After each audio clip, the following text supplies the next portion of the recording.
and welcome to How to Deal When the Shit Gets Real podcast. I'm Rietta. And I'm Connie. Today we are here with Joey Mac Dizon.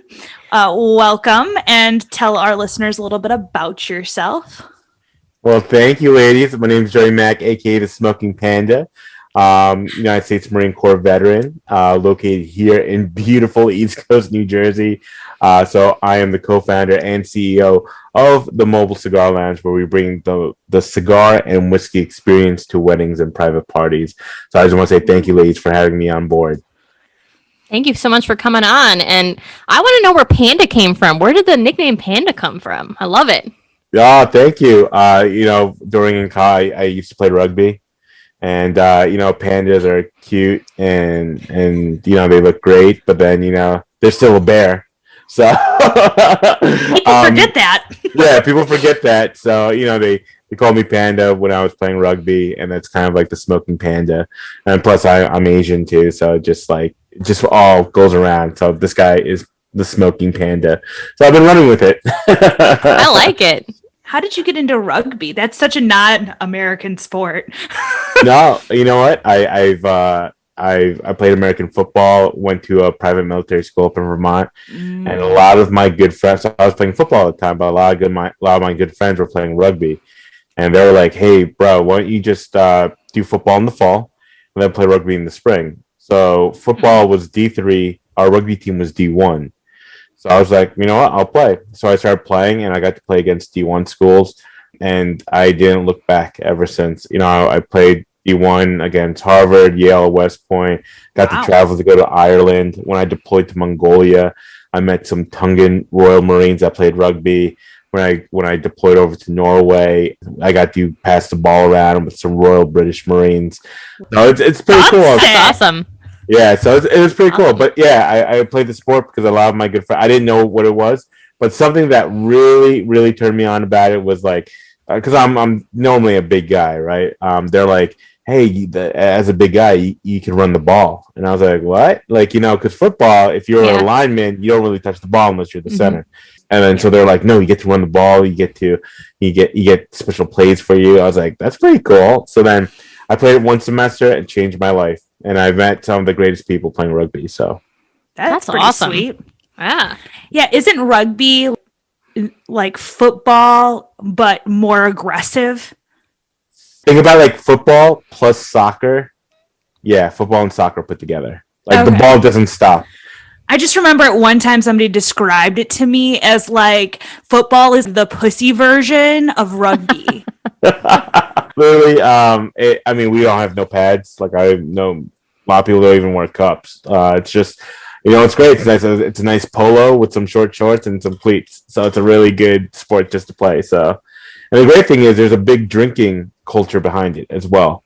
So part of the game is there should be. Oh, there is. So what I love about it, say if we play each other and I play at your field, right, or your pitch, as it say.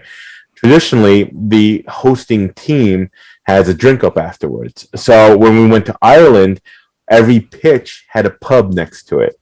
So when you're done beating each other up, you go up to the bar or the pub and you drink a pint, and then you sing rugby songs and you kind of celebrate each other. Like, hey man, there's times where I've been up to a guy or guys come to me and it's like, hey bro, nice hit and stuff. And we just kind of toast it. Like, nah, no worries, bro. It was for the good of the game. So it's kind of like a gentleman's sport with a bunch of violence into it. But at the same time, it's kind of like, a gentleman's at the end where you have a pint and you just celebrate. So it's pretty fun. I just want the drink at the end. That sounds awesome. The only thing I ever knew about rugby was the Friends episode when Ross got his ass handed to him. So now I actually know what rugby's about. Yes, I remember. Yeah. Yeah. Awesome. Well, since you kind of touched on your military career a little bit, why don't you give us more background of your military career? Yeah, so 3 days after I graduated high school, jumped right on the bus and got into Parris Island. Went to the Marine Corps. So my boot camp was in Parris Island in South Carolina.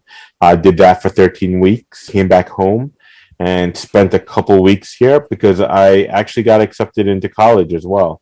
So when I was going my senior year, I got accepted into Norwich University. It was funny because I did a lot of I'm not boasting myself, but I did a lot of activities, honor society, and different types of like extracurricular activities. And they're like, "Wait, you're just going in the Marine Corps?" I was like, "Yeah." They're like, "Do you think about going to college?" So I was like, "Yeah, I applied to one." And they're like, "Wait, you should apply to like multiple." They're telling me. I was like, "Nah, if I don't." They're like, "What if you don't get in?" I'm like, "Then I'll just stay in the military." That was kind of like they're like, "What are you doing? Like you're a good kid, like." So I was like, "Nah, whatever." But during that time, I got accepted, so. I told the university that I had to take a semester off because I had to I had to go to boot camp and stuff. So September, I graduated from Paris Island. Spent a week or two over here back in New Jersey, kind of like going back to my drill. Where I used to, where I got recruited from, helped out a little bit there, and then I went back to North Carolina for infantry school. So I signed up to be a grunt, an 0311 or 11 Bravo for the Army cats out there. So I did that for 10 weeks, and then we graduated in December. They really sped things up for us because they're like, we had 1 week left, so they didn't want us to get shipped back home, for like Christmas and New Year's, and then come back. That's just like a waste of money. Yeah. So they literally just put everything together. They're like, we're doing everything like now, so we can get you guys out of here. Graduating December, and then checked into my unit as a reservist in 225 Golf Company here in New Jersey. And then at the same year in January, I went up and went to college. And then Nice. During that same year too, I met my business partner. He was a new joint a couple months after, and Alvaro Patrick, and he came into the unit, and that's when I met him. And then during that semester, probably the semester after when I started playing rugby, that's where I met my next business partner, Miley. So I've known both of them since 2006. Nice. Long history then. Yeah, long history. So were you always in the reserves, or did you ever go active duty? Nope, did all reserves. So Good for you. I was in that track where I was like, I'm gonna get my college degree, mission, 20 years, let's go. And then I joined the infantry. I was like, I can't wait to get out. Like, So, nope. Yeah, nope. But you know what? Something that I loved, even though not active duty, I'm not trying to say, but I did NROTC over in college. I didn't go to the 10 weeks like to the PLC programs for officers and stuff. I just did my ROTC. Drilled every week, but it was just kind of like I had the PT anyway, so it just felt like freaking active duty, but with school included. And then I had practice after, and I was just like, I'm trying to be a college kid. But at the same time, I got the military lifestyle. But during that time when I was attending Norwich University, I deployed 3 times. One to Mongolia, so we were there for like I think it was like 3 weeks, 4 weeks. Then we did Mongolia, Norway, and then Iraq in 0809. So even as a reservist, I got to go to these countries, and I got to deploy to a combat zone. So it's kind of like even as a reservist, I got a pretty cool experience out of it. I would say so. That's got to be hard though to deploy while you're trying to go to school. Jeebus. It's funny. So I love this, right? Chicken's real. When I was like packing stuff up. I just moved to this house like 3 years ago. So when I was looking through my stuff, I found my college transcripts of like my grades and stuff. So like the semester before I pumped out, I was 21 years old. I was about to turn 21 in April. So that spring semester, I was like, F it. Like, I'm going to war, baby. Like, why do I need school? So you saw a lot of like C's, D's, and F's. Ouch. One F and stuff. And I had to take like an online course or something.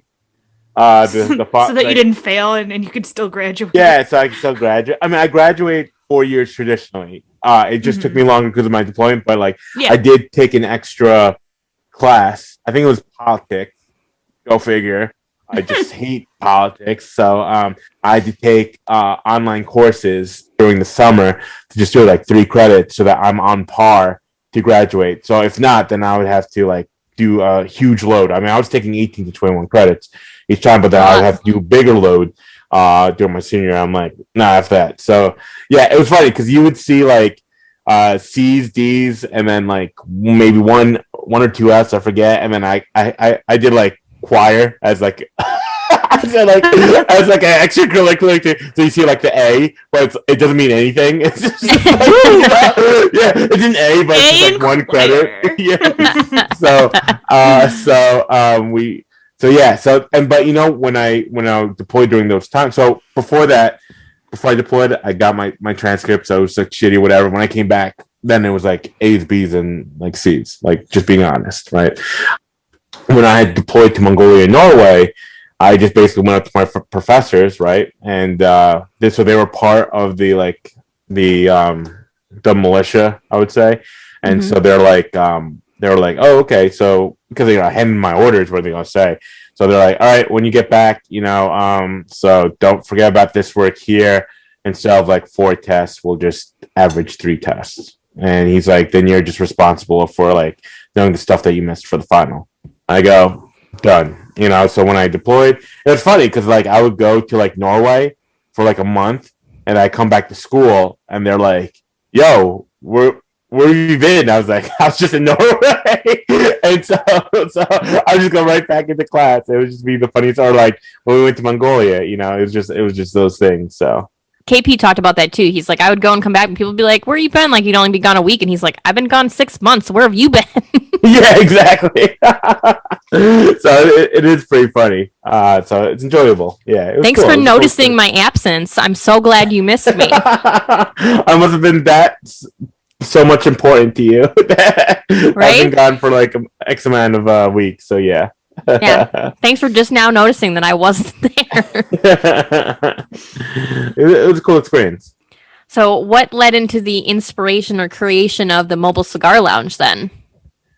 Great question. And for being someone like, so going back to how old I was, right? 21 in 2008. So when I deployed over, I was a 21-year-old. It was in September when we got in country, so we had to do 3 months, kind of like 3 months of the workup in 29 Palms. If y'all have ever been there, beautiful base, destination's great. It's a great atmosphere. Sarcastic right now because that place is terrible. I was gonna say, if you are being serious right now, you are saying the total opposite of everything that I've ever heard about 29 Palms. We were never stationed there, but I've never heard good things about it. It's the most terrible place, and I pray for those because that's our comm school for communication. So and tanker school, I believe. So if you ever have to go to those schools, you have to go through 29 Palms, and that is horrid. So we did that for 3 months in June, July, August. So 3 beautiful weather months for any type of travel. The hottest months out of the year. Oh, absolutely. And then we pumped over. So going back to like how we started this, that's when I started like smoking. I didn't smoke that many cigars at the time. But I started doing a lot of cigarettes, because you hear, just being real, when you're a vet or you're a serviceman or woman and you're that young 20-year-old, your body's still like, it doesn't like hurt anytime you drink anymore, where it's just like, hey, smoke them if you got them, right? And then we go to that smoke pit, and that little like time that we have, I like to call it like a tactical pause. I think those were like very beautiful moments of like when you could just take a break.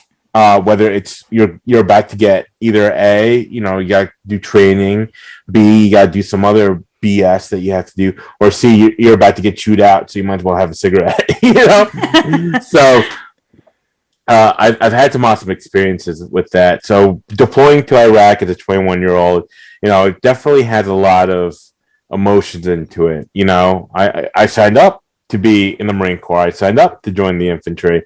So this is what I got. This is what I asked for, right? And so it was excitement. It was scared, especially coming from a 2004, 2005, when the Battle of Fallujah erupted. A lot of things on all sides of our branches. I think that's something to look at. And so coming in 2008, and we're trying to quote unquote kind of like sustain the country or make it sustainable, right? It's kind of like there's a lot of things that were popping off. So once we got there, same thing. We were surrounded. I got into a fob forward observing base where I was listening, right? And it was just like 140, 150 Marines. And it was just like a small community, but we had to babysit 2 towns. It was around the Akshet area and AO West. But, there was always reports of there was going to be we always we laugh about it now because we're like, oh, they keep saying rocket attacks, and we put on our stuff and we're like, civilians were probably like, you guys are insane. If I heard rocket attack, I'm putting everything on. But there are times where it's just like, it's just another warning, or it's not going to happen. But we dealt through that. But those beautiful moments of there were cigars that were shipped, and at that time I still didn't know what cigars meant to me. But I've always told people, I wish I could remember the first cigar I smoked, but I'll always remember the people I smoked it with. And I think that's super important, especially when I go through the military and I go through college. There were times like the next time I smoked cigars was when I graduated college.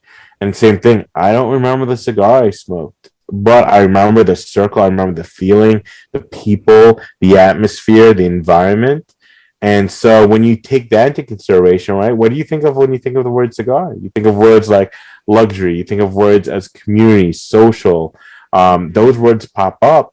So when you think about it as turning it into civilian sense, what are huge milestones that people think of? Weddings, birthdays, retirement parties. So I use that same concept as we did in the military. So even though our business is 100% veteran-owned and operated, our team is 100% veterans and first responders. Why not have? Oh, thank you. Why not have someone that truly understands the value of life at your event? Because they understand what it means to be in the moment. Because you don't know if your next day is your last day. So I always take that and think, so sorry, long story short, but that's why we started the company. We want to value those moments. We want to value those milestones, and we want to create those unforgettable experiences and turn them into unforgettable memories whatsoever. So I think that's a huge part of why we started our company. I love it. Right, yeah, thank you so much. Thanks for having me on. Take care. No, I'm just kidding. And we're done. All I came on here for was to plug my business. Bye. Right, you can find me at so-and-so. Find me on Instagram. I love these. And I applaud both of you, Connie and Rieta, that I love having these. I mean, I do like different podcasts, but I always enjoy kind of like the openness and where we can joke around and stuff. So I thank you for creating this kind of like the space to do it. So appreciate you. Absolutely. Us joke around? Never. Never. And I actually really related to what you were saying because I used to be a smoker, and I smoked in college, and I definitely remember those moments when you came home from a long day of classes and everybody was sitting out on the stoop together like, how was your day? Pass me a cigarette. How was your day? Like, it was just one of those things we were all like, all right, we're home now. My husband is basically the epitome of your business because that's literally the only time he'll smoke a cigar is at weddings, funerals, parties. Yep. It's not like an everyday thing. It's only if there's an occasion. Yeah, absolutely. And those are great smokers. And that's why we kind of base our business. That's why when I first started off my business, I started taking pictures and capturing like the cigar. And you could see from where we first started in 2018 or what we post now, it's not, the cigar is just the vessel. The opportunity is the experience. So when you think about that, when I market myself out there, the cigar is just a small little piece of the pie. When you add that cigar with the things of, we're coming during your last 2 hours. So you're like, well, people are just chilling out. The formalities are over. People are dancing. It's already a good vibe in the party. You add the cigar, and then at that time, the Venetian hour, you got the dessert, you got the coffee, you got the last calls. You got 2 hours left, so you're kind of just partying it out. I think adding the cigar elevates that experience, which is why it makes it like pretty interesting and fun. That's awesome. I love it. My husband would be all about it. He is an absolute cigar and whiskey person. He would be. Can you come to Hawaii for his birthday? Absolutely. there's a small little travel charge, but we'll see if we can work on it. Yeah, like pay for everything, Rihanna. Yeah. Dude, I wish, but as you know, like my husband's a Marine, the money isn't, Yeah. No worries. I'll see if I can get him that GI discount or something. Yeah, but totally understand. So even like I always like to say I'm everyone's best excuse, right? When we meet up, I always have a nice drink. I always like to have a nice smoke. So it's like sometimes husbands or even the wives, they come home and they smell like smoke. We're like, oh, you smoke a cigar? They're like, oh, I had to meet with Joe. He owns a cigar company. I can't say no because he gave me one of his cigars. He's also Asian, so it's like disrespectful in their culture to say no. So Nice. it's just like all Real these things of like, I'm your best excuse. Oh my God. Imagine if your husband came home, Rihanna, and he's like, you smell like cigars? Like, where did you go? It's like, oh, I met with my friend Joe. And you just saw a picture of me smiling with a cigar next to him. Like, oh, he seems harmless. So he's good. Except he's a smoking panda, so he may look harmless, but he's really not. Yeah, Because he is a bear. He is a bear. A panda is a bear. That's true. Oh my gosh. Yeah, I feel like now my wedding was missing the Mobile Cigar Lounge. Tom would have loved that. Oh my gosh. You know what's funny? Just because I think through COVID and being from the East Coast, where we were one of the first states to close during that time. It was almost a year and some change. Because I remember, because me and my partner, he was getting married in September, so we did a bachelor party St. Patrick's Day weekend in Philly. So Nice. That was that time. Great time. We went to, that whole thing with the, I was just talking to someone about some ideas for grooms. That whole thing with the strip club, like that's like, that does nothing for me. I'll be out there. I could count, and even my wife knows. I could count the number of times she's like, "Are you guys going to the strip club?" I'm like, and I had Miley on the phone, and my partner. I'm like, Miley, honestly, tell Sarah because he knows her. I'm like, we've probably only been like we've known each other for 16 years. We've probably went to a club maybe like once or twice. I'm like that, and not because him and I wanted to go, it's because someone was visiting and they're like, "Hey, I'm in New Jersey, let's go." So I'm like, all right, let's go take him here, and it was just like whatever. But like we had a great time. We did some pub crawls. We had some dim sum. We had some cheesesteaks. We had some awesome cigars at the Ashton Cigar Bar, and then a couple days later, New Jersey, Pennsylvania, and New York City closed down. Yeah, and then we were driving on the way up. And we're like, are we like patient zero? Like, because like it was crazy. It was crazy. But yeah, that was a year plus ago. So. At least you had one last big like hoorah before it happened. I mean, that's a way to go out. Yeah. Oh, I felt bad for the businesses because it was supposed to be like a record St. Patrick's Day weekend pub crawl in Center City, right in downtown Philadelphia, was supposed to be like record-breaking numbers of just people. So when I did that, I was just like, before pre-COVID, I was just like, yo, this is an awesome freaking time for like a bachelor and his groomsmen. Yeah. We're just going to just pub crawl, cheap beer, cheap Irish whiskey, and just go around and just have a good time. Like that was like the recipe to success. And then all these clubs, all these bars bought so much, and you could see people didn't come. They literally had a fraction of what they had last year. Oh, like they set up the ropes. I remember going to this pub. They set up the ropes all the way around the corner, all the way around. No line. People, you could just walk in, but they were expecting the long line to go across. But it was just basically you just come in, stamp your hand, and that was it. But all those people, I wonder how much money they lost because that's heartbreaking.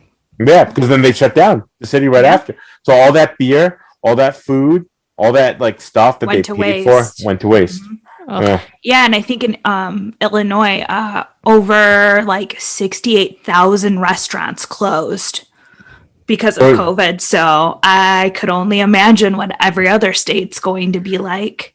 Yeah, absolutely. With closures.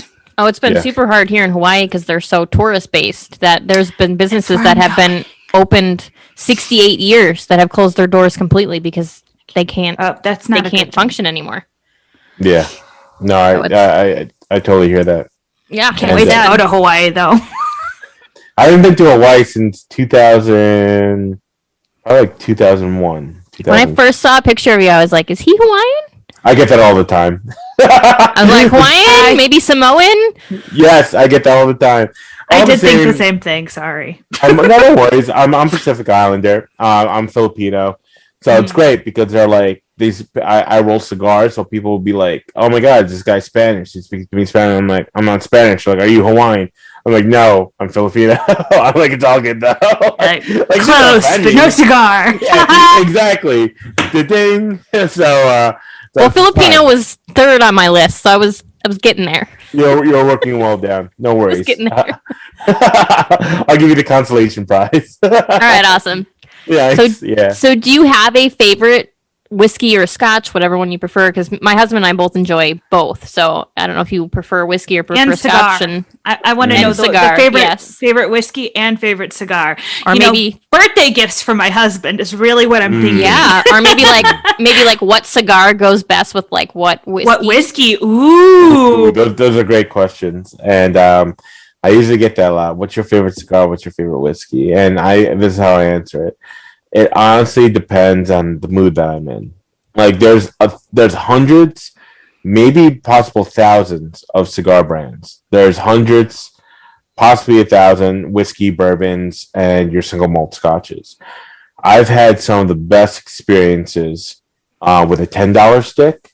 I've had some awesome experience with a $125 stick, a cigar. That is. And it's all about the experience.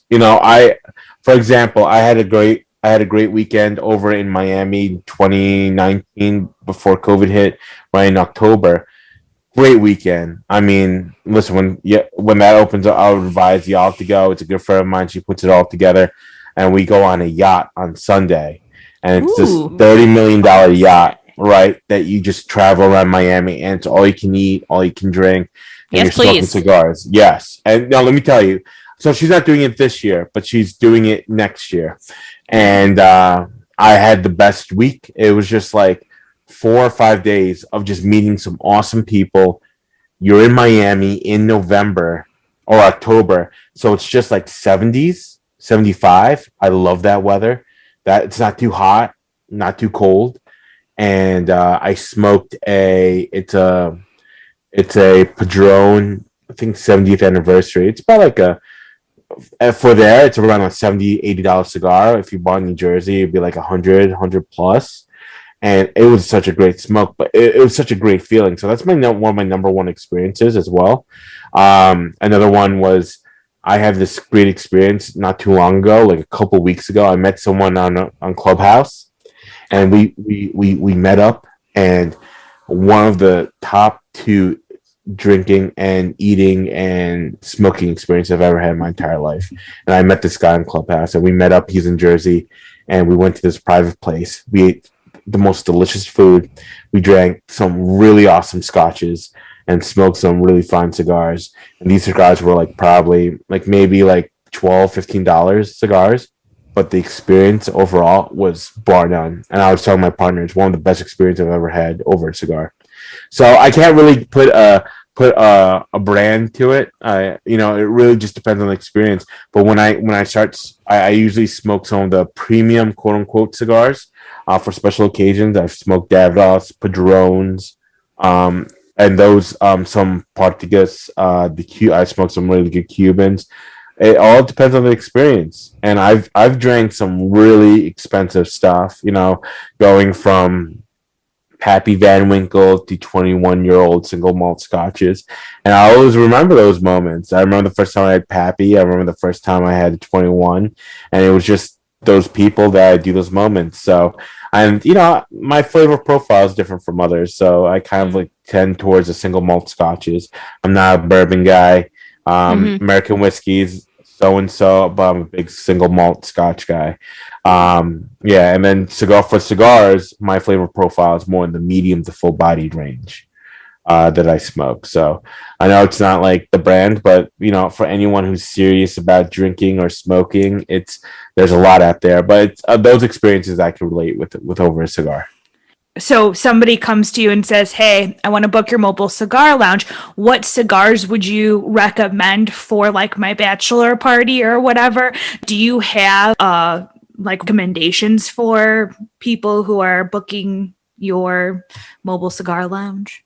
Yeah, absolutely. Curious. No, that's a great question. So usually when I meet up with these people, not a lot of them are like avid cigar smokers. Like some of the other people I've met or known, or for me being an experienced cigar smoker. So I usually recommend them. It's our premium Nicaraguan blend, so it's a nice Nicaraguan cigar.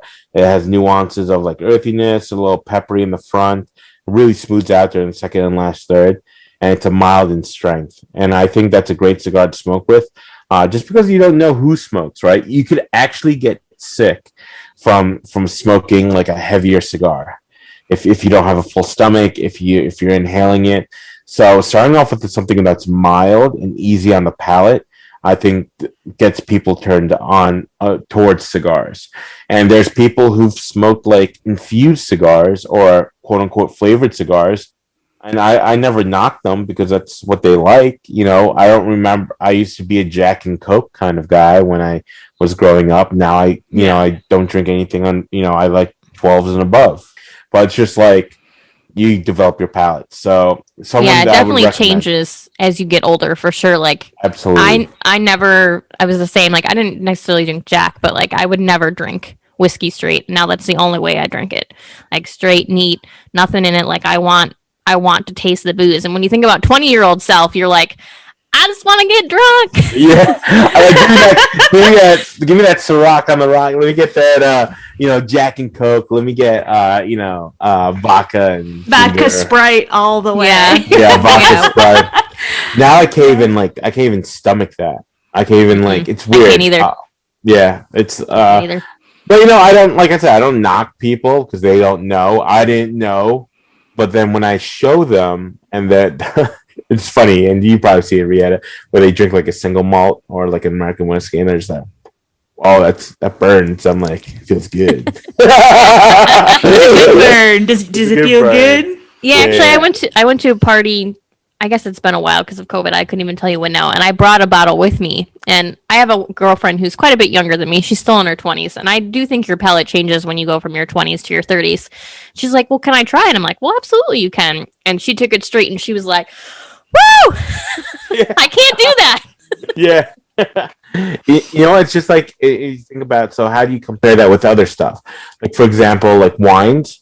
Like how there's a flavor palette. There's a palette to it. You either go with the Rieslings, the Moscatos, if you go all the way sweet, all the way to your Pinot Grigios or Cabernet Sauvignons, your Merlots. And so it's the same thing. How do you like? I always usually ask people, how do you like your steak? How do you drink wine? What kind of beer do you like drinking? Are you more for the stout, the heavy, full body, or are you more for the the Mike Hard lemonade, or are you looking for those IPA fruity things?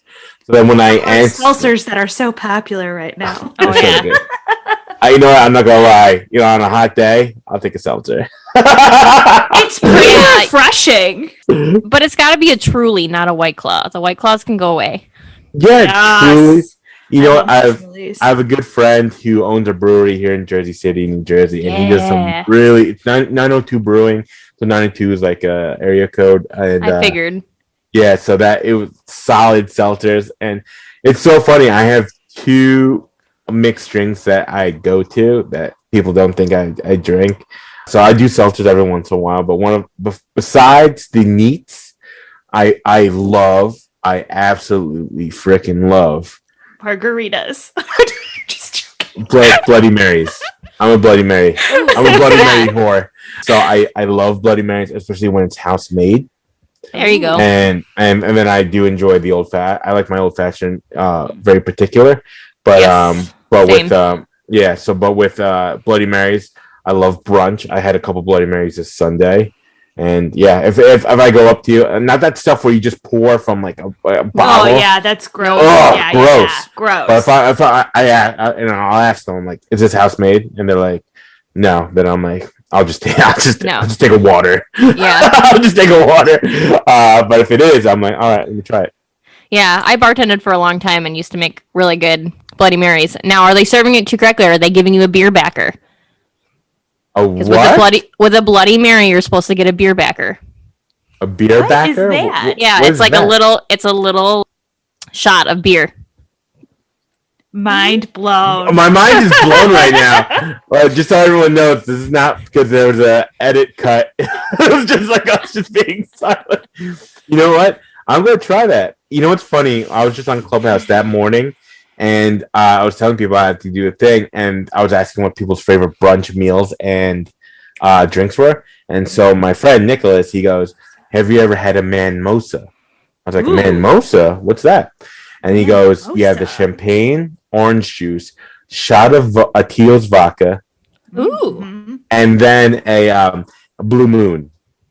So you pour that all together, and it's a manmosa. So I went inside. They didn't have Blue Moon. They had a flat tire, which is kind of like that orange. Yeah, orangey it's kind of similar. A little bit. So I did that. Fantastic. But so yeah. It depends on my mood, but I don't, if I'm at a cigar bar, cigar lounge, I'm probably not drinking it, but actually I was at a cigar lounge and I had Bloody Marys and mimosas. So it was pretty good. That's awesome. That's fun. I'm going to have to try a manmosa, even though I'm not a man. I'm going to have to try a manmosa. No, it's all good. Because I like Blue Moon. I like all the ingredients, so. Yeah. Now, see if you like them put it all together. Yeah, they didn't shake because then it already has. Yeah. You're a bar. It has a lot of carbonation already. Correct. If you shake you're gonna get in the face. Do you still? Do they still put the orange slice in it, or is the orange? They do. Okay, cool. Yeah, you got to have the orange slice because it brings out the flavor in the Blue Moon. Correct, and you could smell, and with our senses, with the thing. So, yeah, I had it pretty solid. It's pretty simple, right? Yeah. Right. So just 4 ingredients. I'm gonna have to try one. So since we asked about your favorite cigar and whiskey, what if you could eat anything, what would you eat, or what would be your last meal? If you got to pick a last meal, what would it be? I figured since you said on your profile, you said you're a foodie, I was like, ooh, I'm gonna throw this one at him. Yeah, so man, I am food. Look at me. This is not by accident. I know people can't see me right now. You can see my picture. I enjoy food. Yeah. I knew it was going to be a hard one. Yeah, you know what? It's definitely going to have to be a steak. I enjoy a ribeye just because of the marbling. I enjoy beef fat just because it's savory. Wait, what about Wagyu? Wagyu? I've had Wagyu. It definitely, so whatever. I could get, if I had to pick, grass-fed ribeye or a Wagyu steak if I had that option. It's your last meal. It can be anything you want. Oh yeah, so let's go the Wagyu, and then probably I do enjoy some. If you ever had truffle mashed potatoes, freaking delicious. I had some truffle fries that were bomb with Parmesan. Yeah. Oh. So just imagine that on your mashed potatoes. So I'm pretty sure my mouth is watering right now. I know. I'm like, we're all gonna be hungry and go eat right after.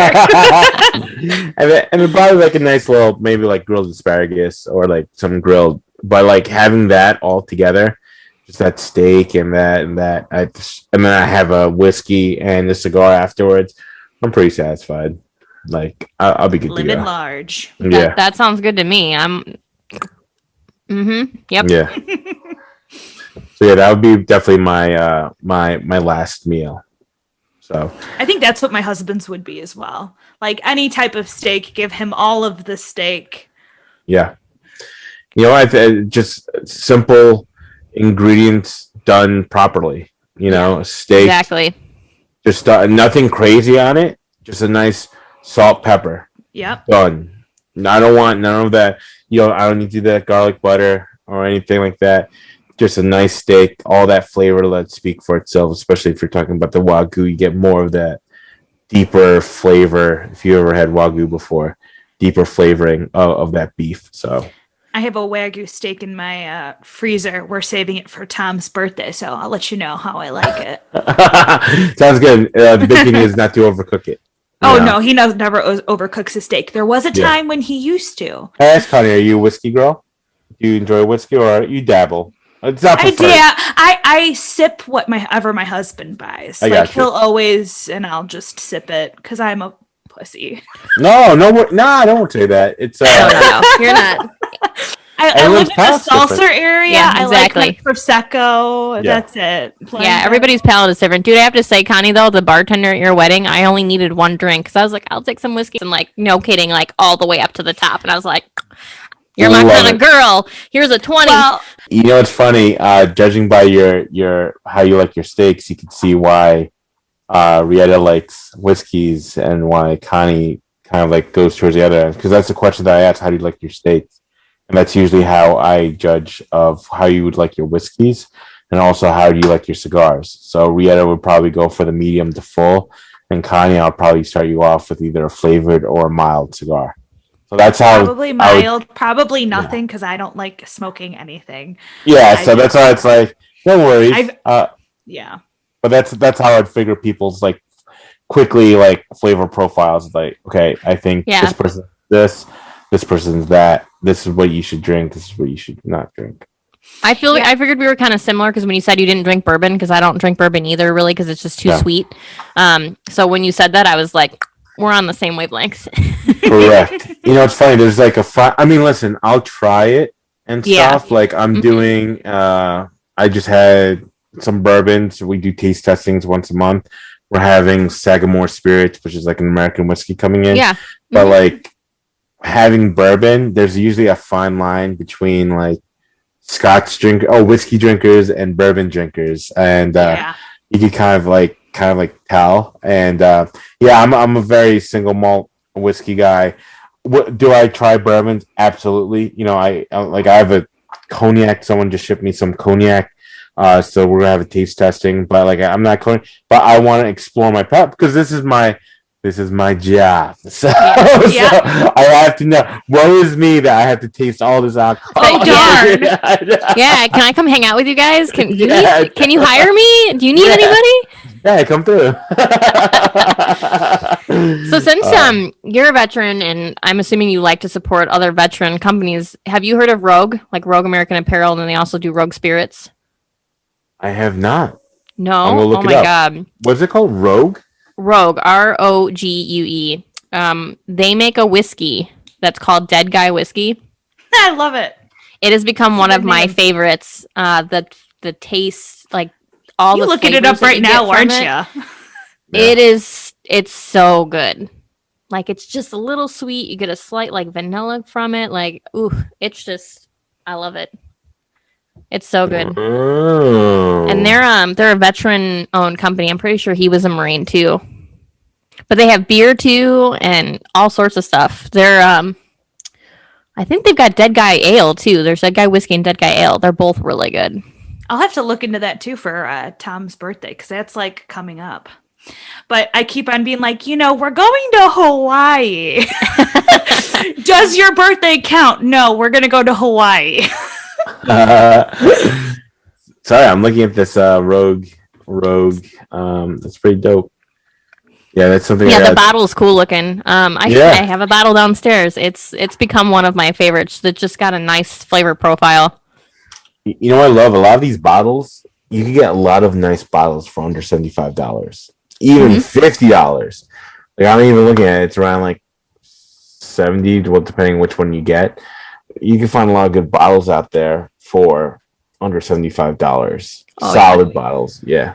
Yeah, That's I think great. I only paid like 45 for that, which to me, I mean, that's nothing. I mean, when you start buying, you know how it Yeah. is. When you start buying scotches and like Macallans and Glenlivets and stuff, I mean, you're going to be paying way more than that. Yeah, which you're is paying like fine. 100 plus. Yeah, Mhm. but I mean that's what you pay, what you get for. But then when you start exploring the world of whiskeys and bourbons, you could find $30, $40. Even this for a $45 thing to bring at a party, and it has a really good value. Oh, I love it, love it, love it. Actually, love it. I'll drink Tullamore Dew, which a lot of times you can find that Yeah. for $20, and it's a pretty decent, smooth Yeah. whiskey. So I Yeah. mean, Tom gets on these like, I only will drink this for whatever reasons for like a month at a time, and then he'll change. And for like a good 6 months, Tullamore Dew. It was all him and his brother would drink.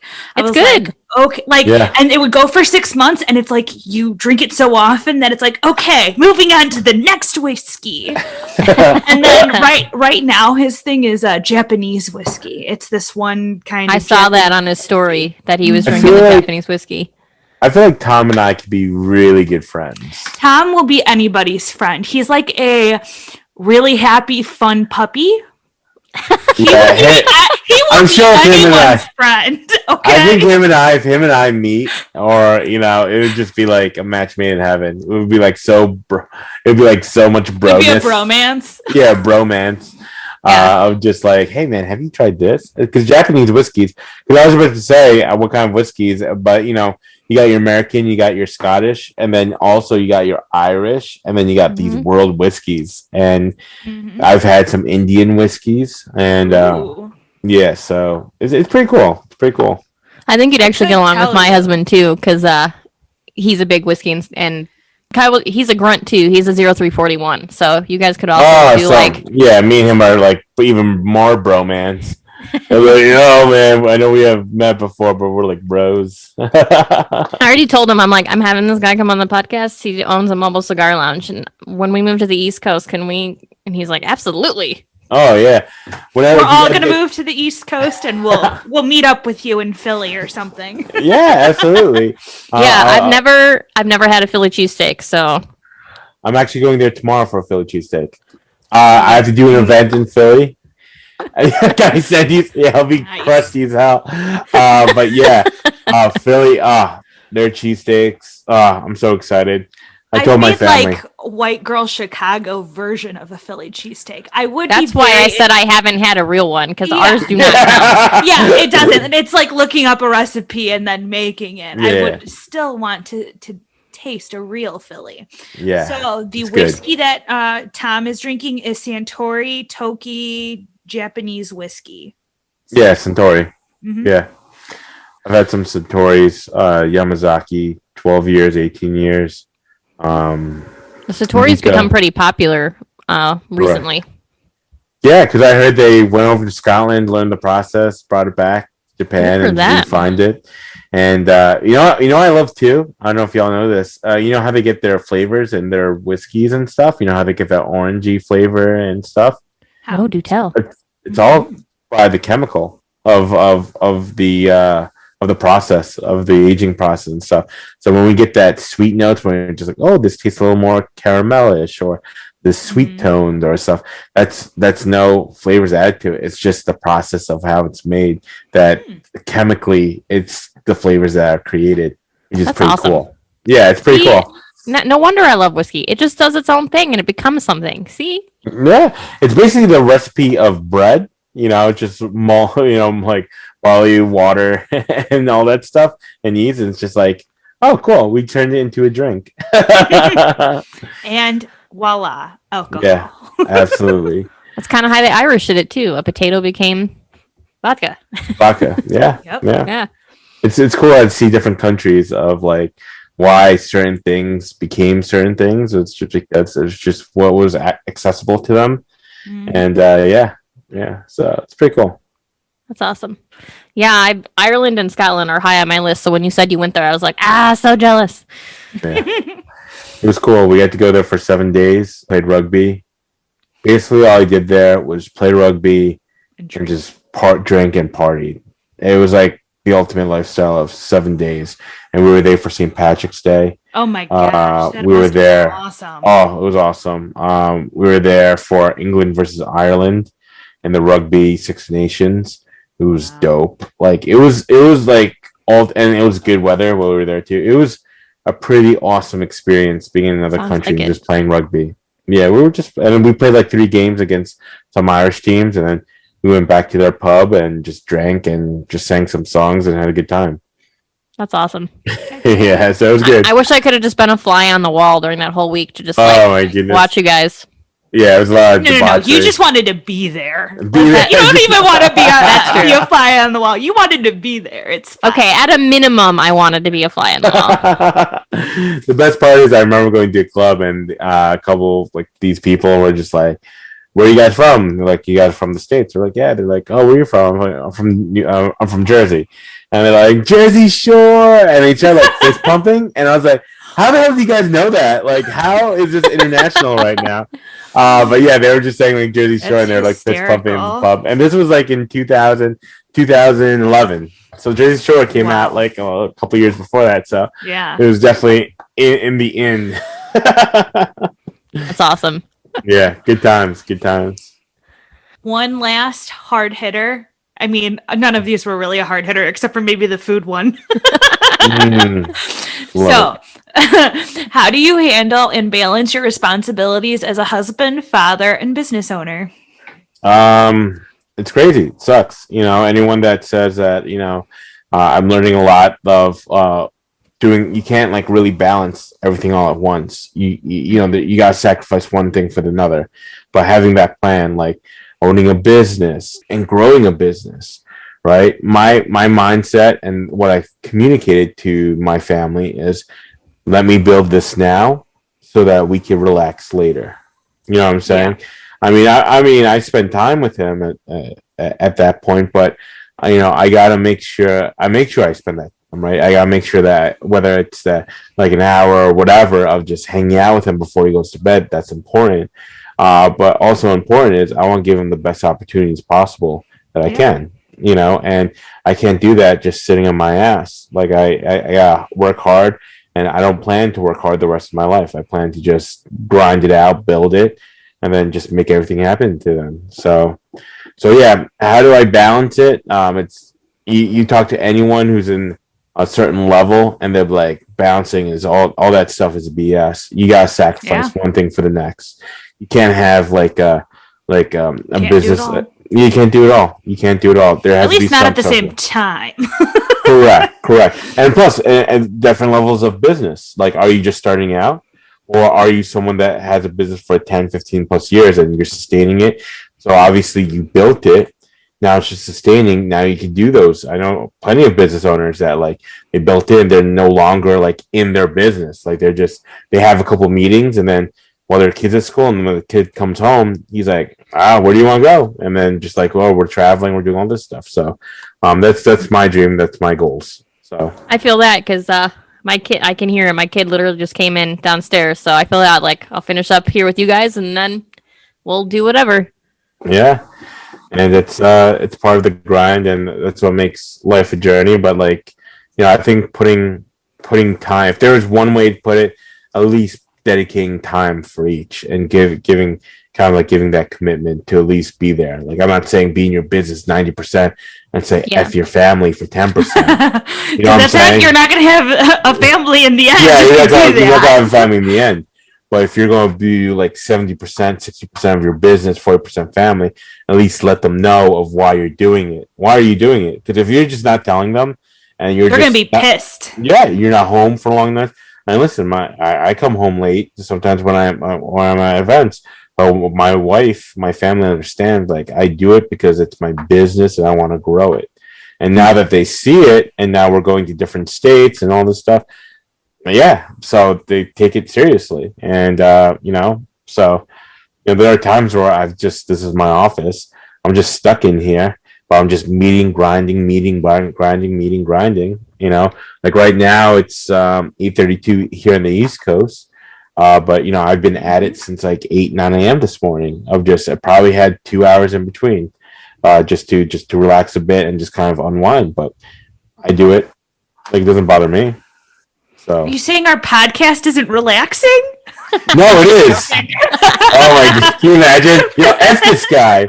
But no, but this is what I see. It's just like building these relations, getting to meet both of you, you know, getting to interact, you know, there's just things like, you know, just want to be friends with our husbands. Let's face it. Exactly. I just want to be that home wrecker to your husband. It's like, I don't see him anymore. He's with Joey. Where's Tom? I know. Yeah. A couple of my friends watch her like, you're such a home wrecker. I'm just like, well, I could be something worse, far worse. But I'm just taking your man out to drink and smoke. And when we go to these cigar bars, anyways, it's just all. It's funny. Like, people sometimes think it's like, oh, you go to a cigar bar or it's like a club. I'm like, to be honest with you, it's like 90%, 95% men. You know? And if there's a woman there, that's someone's wife. Like, you know, it's like it's all men there. So we just all go, we just hang out. And sometimes we just want to smoke and drink. So I would totally be that wife. I'd be like, no, I'm going with. I want a whiskey and a cigar. Yeah. Too. And that's what it is. Mostly if it's these cigar bars and lounges, most of the women that come there are probably like their spouse, their girlfriend, and they're just like tagging along. Or they're avid smokers themselves, which is great. I'm for sure the tagger along. Yeah, Connie's definitely tagging along. Like tag along. I want to see what you're drinking and smoking and stuff. I don't want to smoke, but I'll definitely have some drinks. Yeah, you have some fun and have a couple drinks. For sure. Connie pokes fun at you, and I was gonna be like, well, thank you for spending the extra hour on our podcast away from your family. And she's like, you don't like our podcast. I know. That's because I'm sassy. What can I say? No, I just want to say thank you so much to both of you for having me on. Definitely carry the conversations over after the podcast. But I just want to say thank you again for having us on, sharing our story, and also just being awesome hosts. So thank you again. Well, thank you for being here. And this is How to Deal When Shit Gets Real. Email us our podcast and, hit us up on Instagram.